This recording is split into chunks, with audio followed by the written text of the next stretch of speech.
इस वीडियो में हम सीखेंगे कि जब आप कस्टमर सर्विस में होते हैं तो आप सॉरी किस तरीके से कह सकते हैं, यानी कि how do you sorry in customer service. In the customer service, saying sorry effectively and empathically is important to address customer concern and maintain a positive relationship. यानी कि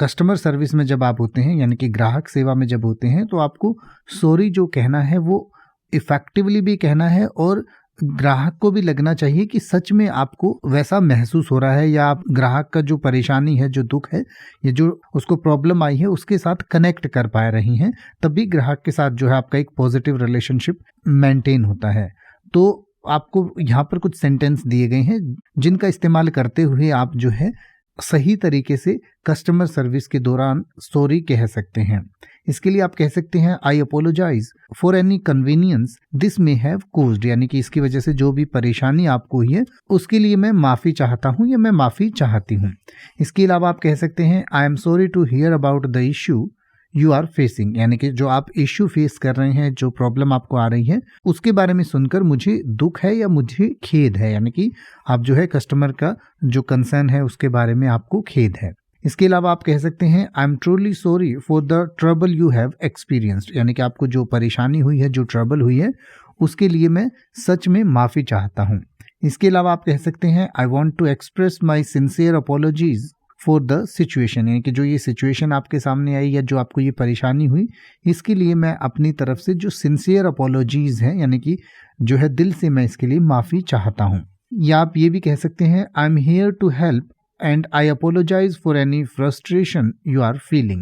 यानी कि कई बार कस्टमर बहुत फ्रस्ट्रेशन फील करता है तो उसको थोड़ा काम डाउन करने के लिए कह सकते हैं कि मैं आपकी मदद करने के लिए यहाँ पर हूँ और आपको जो फ्रस्ट्रेशन महसूस हुई है उसके लिए मैं माफ़ी चाहता हूँ. इसके अलावा आप कह सकते हैं I am sorry for the misunderstanding and I am committed to resolve it, यानी कि कस्टमर को कई बार किसी चीज़ पर कोई मिसअंडरस्टैंडिंग हो गई या किसी चीज़ को उसने गलत समझ लिया तो वो उसमें आप ये इस तरीके से कह सकते हैं कि आई am sorry for the misunderstanding, यानी कि जो गलत फहमी हुई है उसके लिए मैं माफ़ी चाहता हूँ या चाहती हूँ. And I am committed to resolve it, और मैं इसको जो है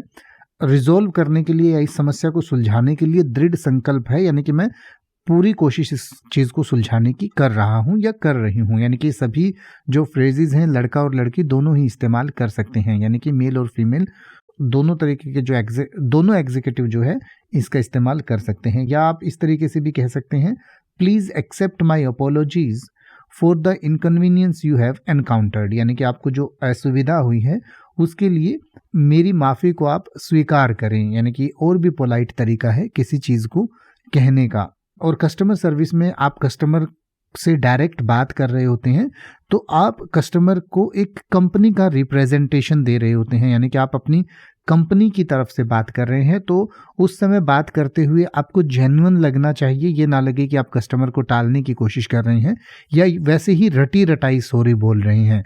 ये जो आपकी सॉरी है वो आपकी टोन में फील होनी चाहिए, तो आपको एक टोन उस तरीके की रखनी चाहिए और सच में आपको कस्टमर का जो कंसर्न है उससे कनेक्ट करने की कोशिश करनी चाहिए. खुद को कस्टमर की जगह पर रख कर देखने की कोशिश करनी चाहिए कि अगर आप कस्टमर होते तो उस समय कैसा फील करते और किस तरीके से आप चाहते कि सामने वाला आपकी हेल्प करे, उसी तरीके से आपको भी कस्टमर की हेल्प इस सिचुएशन में करनी चाहिए. तभी आप जो है एक अच्छे कस्टमर केयर एग्जीक्यूटिव या कस्टमर सर्विस प्रोफेशनल बन सकते हैं.